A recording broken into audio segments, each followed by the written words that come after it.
My name is Ava Whitaker, and I'm 28. The night my boyfriend texted, "At Natalie's tonight, deal with it." Something inside me stopped asking for context and started taking measurements. I'm not a demolition crew by nature. I'm the person who labels cables and keeps warranty folders. I solve problems by putting them in order. But there's a difference between maintenance and denial. His message didn't arrive like a mistake. It landed like a blueprint for how he thought my dignity should be framed. I read it twice, once as shock, once as instruction. Deal with it. I set my phone down on the coffee table, where the coaster was already waiting for it. The apartment was quiet in the specific way a place goes silent before a storm finds it. The overheads threw a warm grid across the floorboards. Caleb's sneakers were parked by the door, toes touching like they were whispering. His jacket still hung on the back of a chair. Our photos watched me from the bookshelf, us in borrowed light at rented sunsets, pretending that permanence was just another angle. I opened the hall closet and pulled down the good boxes from the last move, the ones with real corners and dignity. I lined them in a row and wrote with a black marker, closet, bathroom, desk, Miss C. It felt ceremonial, the way you do practical things when your heart needs a job. I started with his side of the dresser, folded shirts into patient stacks, belt coiled like a tame snake, the cologne he wore when he wanted to be noticed without trying too hard. Tickets he kept, games, concerts, a napkin with a date, and a smiley face I realized was not mine. Natalie's name sat in my phone like a splinter we'd both learned to pretend wasn't there. "She's just a friend from college," he'd said. "We have history, not chemistry." Tonight's text didn't sound like history. It sounded like rehearsal. I double-wrapped the framed photo of us at the lake, careful fingers around glass that did not break when we did. His succulents, the ones that survived his underwatering out of pure spite, fit in a shallow box with newspaper tucks to keep them steady. I am not cruel. I am finished. Every so often, I'd glance at the phone, expecting an apology to arrive. The screen stayed dark, obedient. By the time I closed the last box, midnight had put its hand on the apartment's shoulder. I loaded my car in 2 trips. The building's cameras watched, impartial witnesses. The night air smelled like wet asphalt and old promises. I knew where Natalie lived. Caleb had me drop him there once, for a group hang. I mapped the turns without GPS, like I'd practiced leaving and never admitted it to myself. Her building was the kind of renovated brick that pretends not to care that it's expensive. I parked under a streetlight because documentation likes clarity. The elevator hummed up to the 3rd floor. Outside her door, I stacked his life neatly, wiped my hands on my jeans, taped a note to the top box. "Since you're staying there anyway. A."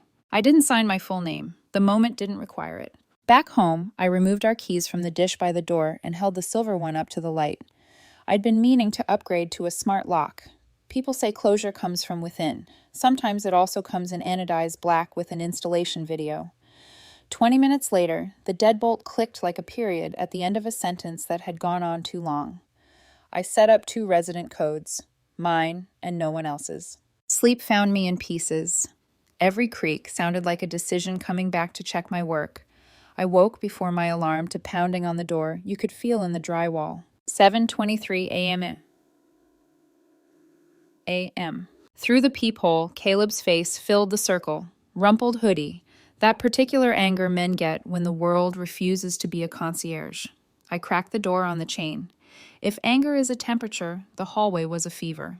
"What did you do to the locks?" His voice tried for calm and grabbed accusation instead. "Upgraded them." I kept my tone level, the way you speak to smoke alarms. "Only residents get codes." "I am a resident, let me in." "Correction, you were a guest. You moved out last night. Your things are at Natalie's." The look that crossed his face was so quick it almost didn't exist.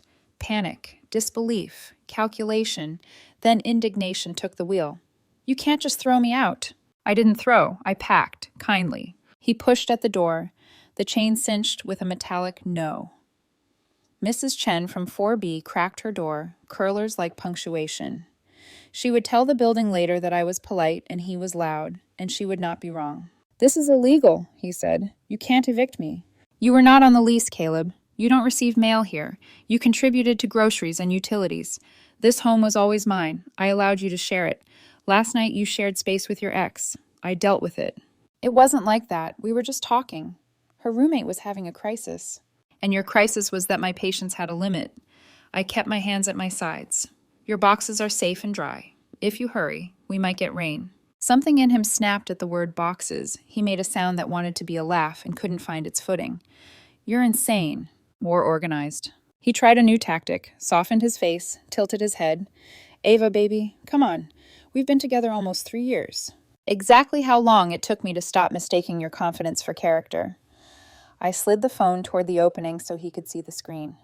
The screenshot was ready, the text with the timestamp, his words framed like evidence in a museum display. At Natalie's tonight. Deal with it. He flinched, not at the text, at the proof. From the elevator, footsteps. He'd brought backup, of course. A man in a golf jacket, mid-50s, red at the edges. Caleb's father had a handshake name. Roger, Caleb said once, like it would open doors. Miss Whitaker? Roger nodded, then addressed me as if I'd invited a negotiation. We need to be reasonable. My son says... Your son says a lot of things. I kept my eyes on Roger, not the way Caleb bounced behind him like a grievance on a string. This conversation is over. Any further contact can come through text or email. I will respond through counsel if necessary. Counsel? Caleb scoffed. You're being dramatic. Documentation isn't drama. Behind them, Derek from the front desk appeared at the stairwell, arms crossed, expression neutral the way professionals are when they're absolutely taking sides. Everything okay here? Yes, I said, a former guest is leaving. Caleb's stare went hot enough to peel paint. You'll regret this. I regret giving you the benefit of the doubt for as long as I did, I said, and closed the door. He pounded for another minute, a tantrum trying to audition as persistence, until the percussion gave up. The quiet after was enormous. I leaned my forehead against the wood and breathed like I'd been underwater and finally found the surface.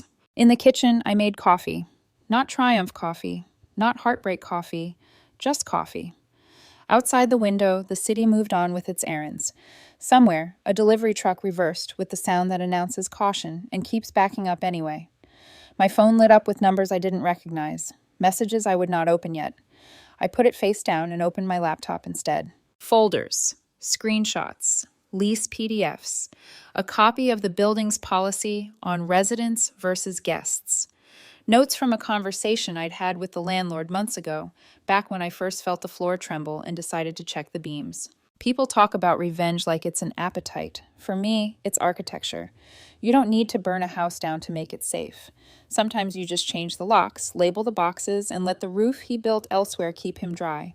By 9, I'd answered work emails, moved money into the right accounts, and sent one text to Derek, thanking him for being present. He replied with a thumbs up and, cameras caught everything. Let me know if you need footage. My hand steadied around the mug. I thought that might be the end of it. It wasn't.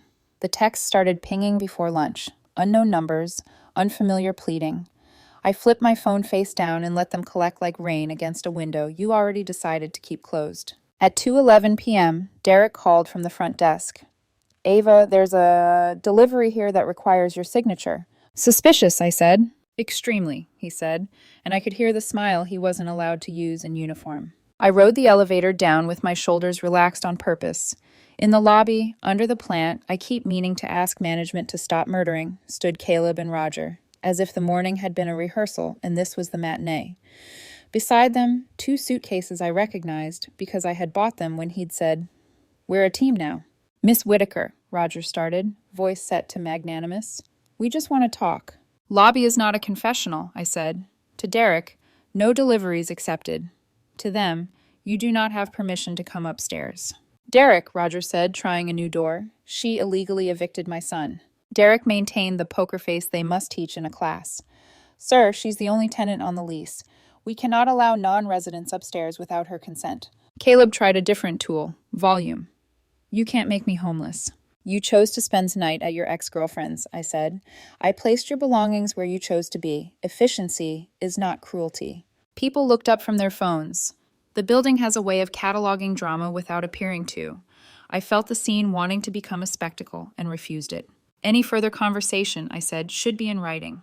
I nodded to Derek. He stepped forward like a curtain falling. The elevator doors opened on cue, and I let them close me into somewhere quiet. Back upstairs, I made a sandwich I could taste and answered 3 actual work emails that reminded me the world still required competence from me.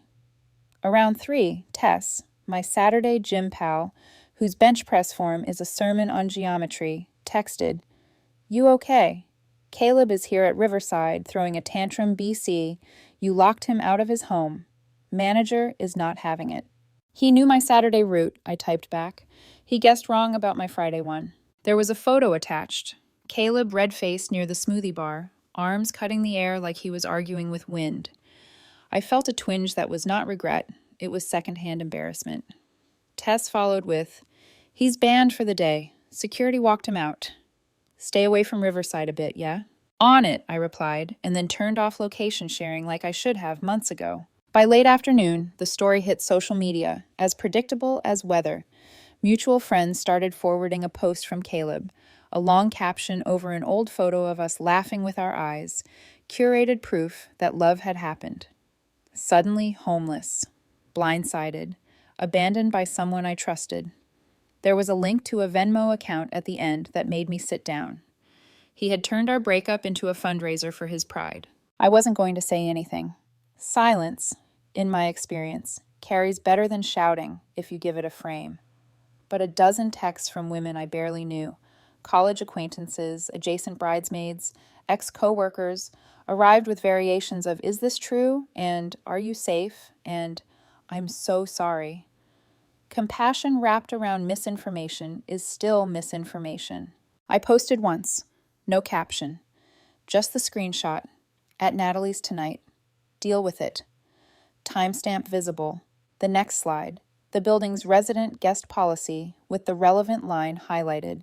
The third, a photo of a cardboard box labeled with his name, edges neat as a boundary. I closed the app. It took 9 minutes for the comments to find me anyway, not on my page, in my texts. "Wow, context?" "Kind of cold." "He said her roommate had a crisis." I didn't respond. I let the screenshot breathe. At 6:32 p.m., a notification I didn't expect.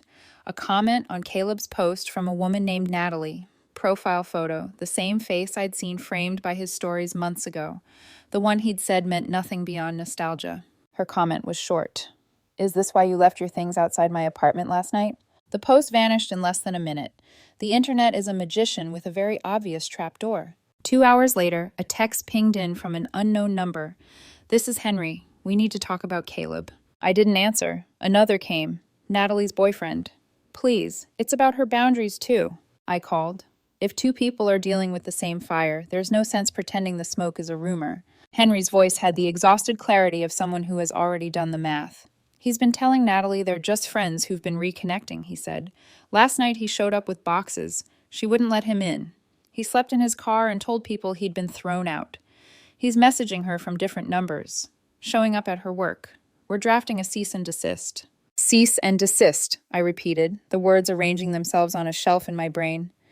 "If your lawyer needs my documentation, I have plenty." He exhaled like he'd been waiting to hear that. "Please send me the text. And if he tries you again, don't engage. He's looking for drama he can screenshot." Drama he can screenshot. That described Caleb more accurately than any horoscope ever had. The next morning, the phone calls slowed. The DMs did not. A cousin I hadn't seen since a childhood Thanksgiving wrote to say she always thought Caleb was too smooth, which is not a rescue line but is a kind of validation. A coworker sent a heart and then offered a couch, even though I was the one with the lease. People's kindness, misdirected or not, has a way of arriving like a surprise bouquet. Beautiful, slightly bewildering, and loudly fragrant. At noon, Marissa, one of Caleb's loudest cheerleaders, the one who once told me I was lucky he had chosen a woman with ambition, spotted me at the grocery store by the cereal aisle. "Ava," she said, as if we were running into each other at a charity gala. "I heard about the breakup. Don't you think you went a little nuclear?" I looked at the shelves, at all the boxes promising fiber and futures, then back at her. I made a decision based on the information provided. He was at his ex's because her roommate was having a crisis. He texted me I'd deal with it, so I did. She blinked, recalibrating her empathy. "He's staying with a friend now," she said. "Your box is outside her door. Some of his stuff was taken." Street lessons are free, I said, and pushed my cart away. As I turned the corner, I felt my heart rate go steady again. Not triumphant, not cruel, just exactly mine. That evening, my landlord Dmitri called. Ava, hi. I just got a very interesting call from someone claiming to be your boyfriend? Ex-boyfriend? Ex, I said. He says you illegally evicted him and that I should provide him a key for his safety. I told him he's not on the lease and I cannot give keys to non-tenants. A pause. He also suggested I do a wellness check on you, said you were unstable. My laugh surprised both of us. I made coffee for 2 police officers this morning, actually. They were very reasonable. They saw the documents. They documented the false report. Good, Dmitri said. For what it's worth, I'm on your side, and Derek sent me the footage in case this escalates. Thank you, I said, and meant the part that wasn't about logistics. There is relief in knowing your version of reality is not a solo project. By nightfall, Caleb's flying monkeys, as the internet affectionately calls friends who audition for the role of unpaid PR, had grown quieter. The single screenshot had done what paragraphs couldn't. Facts can be boring, but they travel well. When the buzz finally dulled, I stood by the window with the lights off and watched the city be itself. Taillights like a slow red river, windows blinking in unsynchronized Morse code. My reflection floated over the glass, tired, sure, but intact. Somewhere in that brightness, Caleb was telling someone a version of the story where he was the one who'd been broken. Maybe he believed it. Maybe he needed to. The truth, I'd learned, doesn't always convert the people it should. That's why you keep records. That's why you say less and save more. I silenced my phone, set it on the nightstand, and slid between clean sheets that didn't smell like anyone else's cologne. Every muscle in my body understood the lock on the door like a lullaby. As I fell asleep, the words he'd sent kept floating back. Not like a taunt anymore, but like a blueprint I'd revised with a heavier line. Deal with it. Okay, watch me. Part 3. By Monday morning, the world was pretending to be normal again. Emails, meetings, the smell of printer ink, civilization's camouflage.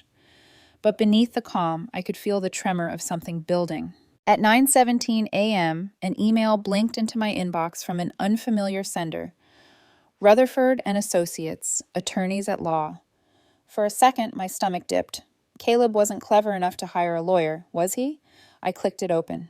To Caleb Dawson.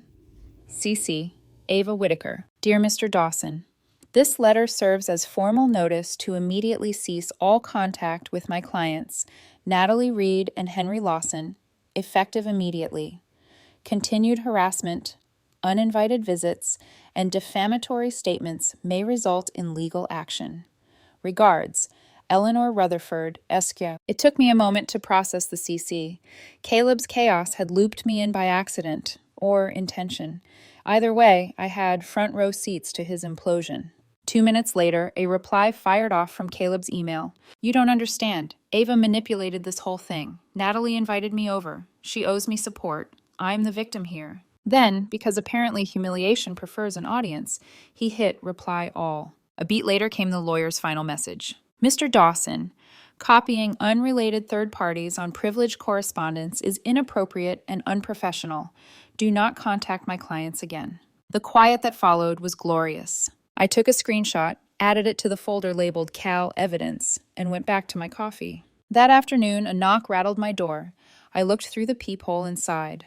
2 uniformed officers stood there, same precinct as last week's wellness check. One of them, Officer Myers, even gave a half smile when he saw me. Miss Whitaker, he said, we received another wellness call. Someone reported you were making threats toward yourself. I exhaled through my nose, stepped aside. Let me guess, anonymous? They exchanged a look that said we're not supposed to confirm that, but yes. I poured them both coffee, handed over a printout of the text thread, the building's guest policy, and now the lawyer's cease and desist. You might want to start a separate file under weaponized concern, I said dryly. Officer Myers chuckled, scribbling notes. We'll mark it as a false report, but he's escalating. You might consider a restraining order. I'm considering an entire firewall, I said. That night, the anxiety manifested in the small, practical ways women recognize as survival. I reset passwords, changed banking alerts, locked my credit. At 10:42 p.m., a notification from my credit monitoring app popped up. New credit application detected. I opened it. Caleb's name wasn't there, but the email address used for the application matched his old gamer tag, one of those usernames that once sounded cute and now felt like a warning label. It wasn't approved, but the attempt was enough. By midnight, I was on the phone with a fraud specialist and then the police station, filing a report for attempted identity theft. The voice on the other end was Officer Myers again. He listened quietly, then said, "We'll add it to your case file. This guy's leaving fingerprints all over his downfall." Tuesday afternoon, I was working from home when the intercom buzzed. Derek's voice, calm but tight. "Ava, he's in the lobby again. Says he just wants to talk. Should I call it in?" "Yes," I said. "Document everything. Do not let him upstairs." By the time the officers arrived, Caleb was pacing between the vending machines like a man auditioning for rock bottom. I didn't go down, but I watched through the security feed Derek sent me. Caleb shouting at the officers, gesturing like he was conducting a choir of ghosts, then being escorted out, then sitting on the curb, phone pressed to his ear, probably calling someone else to lie to. I saved the clip, timestamp, location, date, all labeled. My desktop was beginning to look like a museum of poor decisions. Wednesday morning brought a different kind of storm. A string of texts from unknown numbers. "You really going to ruin his life over a misunderstanding? He's sleeping in his car because of you. Be the bigger person, Ava." All unsigned, all identical in tone. I recognized the rhythm, Marissa's cadence, Caleb's phrasing. A copy-paste pity campaign. Instead of replying, I screenshot each one and attached them to an email addressed to myself. Subject line, harassment, Exhibit B. Evidence, time-stamped, no emotion required. Thursday, a new email. This one from Dimitri, my landlord. "Ava, just a heads up." Caleb called again, this time asking if he could come by to retrieve a package he left in the mailroom. "There is no package. We denied him access. Also, he's telling people you're mentally unstable. Just wanted you to know I've got your back." I stared at the message, the mix of fury and relief curling like smoke in my chest. He was trying to erode reality now, not just invade it. That night, I poured a glass of wine and called my cousin Lydia, the only lawyer in our family who could handle both sarcasm and felony reports before dessert. She listened, didn't interrupt, then said, "He's escalating because he's losing control. You need your own attorney, someone who specializes in harassment and digital crimes. Don't wait." By midnight, I'd booked a consultation with a woman named Valentina Cruz, a name that sounded like a verdict. Friday morning, another email pinged in, this one from a credit card company confirming an attempted account creation successfully blocked. 3 attempts, 3 failures, and then silence. I didn't believe it was over, but I started sleeping again, until Sunday when Tess called. "Ava, you sitting down?" "That depends," I said carefully. "Your ex showed up at my gym. Different branch this time. Tried to cancel your membership. Said you were hospitalized and needed to close all your accounts." I blinked. "He what?" "Manager didn't buy it. Asked for proof of marriage. He stormed out." "Thank you," I said, and meant it. I hung up and added another screenshot to the folder. The archive of insanity had become a fortress. By now, Caleb had stopped being a heartbreak and started being a case study. Every text, every lie, every borrowed empathy was evidence of a man building his own gallows with the rope of entitlement. When Valentina returned my call Monday morning, her first words were calm and lethal. "Miss Whitaker, you've done half my job for me. Let's finish it properly." Her voice was steady, like the click of a safety switch. The following week was quiet in the way danger sometimes pauses before it changes shape, until Tess sent me a link. A local news headline, "Digital marketing employee fired after unauthorized access attempt." Below it, Caleb's full name. He had tried to use his work credentials to access my cloud storage, forgetting that his company monitored every keystroke. My pulse didn't race, it steadied. He was finally building consequences that matched his actions. Part 4. The message from Valentina came 2 days later. Subject, update, case status Ava. Good news. The DA's office is moving forward on the identity theft report. Caleb's digital activity left a clear trail. Attempted credit applications, IP logs, false wellness calls, the gym incident. We'll be filing for a restraining order and restitution. Please do not contact him directly. V. Cruz, Escal. I sat in my kitchen rereading that paragraph until the words stopped feeling foreign.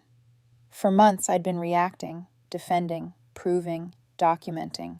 Now someone else had picked up the hammer. That night, Rain stitched the city together outside my window.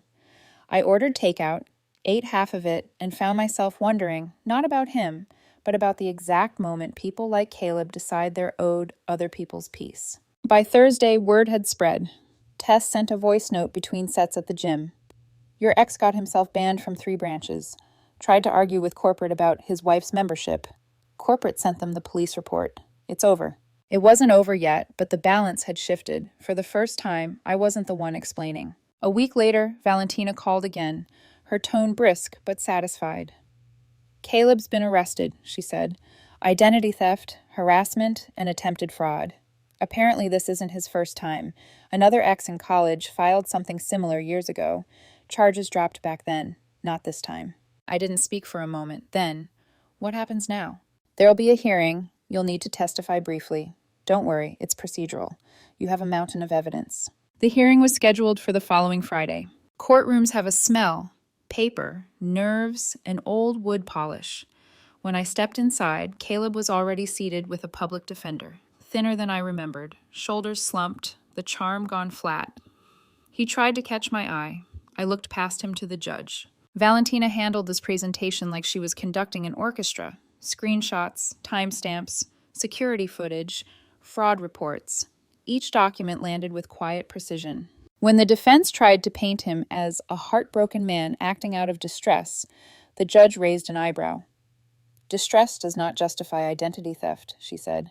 The gavel came down with finality. 18 months probation, mandatory counseling, full restitution, 5-year restraining order. Caleb flinched, then glanced toward me again, as if waiting for mercy.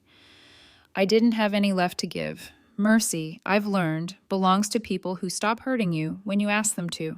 Afterward, I stood outside the courthouse, the air bright and almost indecently normal. Valentina joined me on the steps. Congratulations, she said. You handled this better than most. You built your own paper shield. Thank you, I said. I just never wanted to need one. She smiled faintly. No one does, but it's good to have it. Weeks passed. Silence, at last, didn't feel suspicious. It felt earned. I changed my number, kept my security systems, and finally stopped checking the peephole before boiling water. Then an envelope arrived. No return address, just a lawyer's letterhead. Inside was a short note and a check for $3,000. Miss Whitaker, please accept this on behalf of my client, Roger Dawson. He was unaware of his son's actions and wishes to make restitution for the fraudulent charges. E. Rutherford, Esquire. I set the check on my counter and stared at it until the numbers blurred. I wasn't angry anymore, just done. I deposited it the next day and closed the account the following week. Months later, Tess and I met for coffee. She eyed me over her latte. You look lighter, she said. I think that's what happens when no one's trying to hack your Wi-Fi or your sanity. She laughed. Dating again? Not yet, I said. Right now I'm dating silence. We're exclusive. Outside, sunlight spilled down the street like an apology that arrived late but still mattered. Sometimes when people ask why I reacted so strongly to one text, I tell them it wasn't about a single message. It was about what that message revealed, that he believed my trust was permanent, my boundaries negotiable, and my self-respect optional. He told me to deal with it, so I did, just not the way he expected. If there's a lesson in all of this, it's simple. When someone shows you who they are, document it. When they tell you to deal with it, take them at their word. Then build a life where you never have to hear it again.